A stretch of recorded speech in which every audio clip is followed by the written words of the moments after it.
अहम खबर दें कि chairman Peoples Party Bilawal Bhutto ने NE 194 नौडेरों में वोट कास्ट कर दिया। इस मौके पर उनका कहना था कि अवाम घरों से निकलें और वोट की ताकत इस्तेमाल करें। उन्होंने मुल्क भर में मोबाइल फोन सर्विस फौरी बहाल करने का मुतालबा करते हुए कहा कि फोन सर्विस की बंदिश से टर्नआउट पर असर पड़ेगा।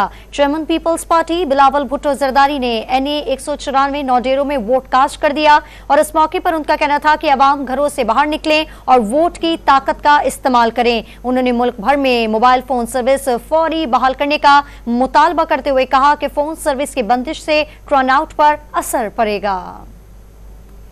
Chairman Peoples Party Bilawal Bhutto Zardari ने NE 194 नौडेरों में वोट कास्ट कर दिया और इस मौके पर उनका कहना था कि अवाम घरों से बाहर निकले और वोट की ताकत का इस्तेमाल करें। उन्होंने मुल्क भर में मोबाइल फोन सर्विस फौरी बहाल करने का मुतालबा करते हुए कहा कि फोन सर्विस की बंदिश से टर्नआउट पर असर पड़ेगा।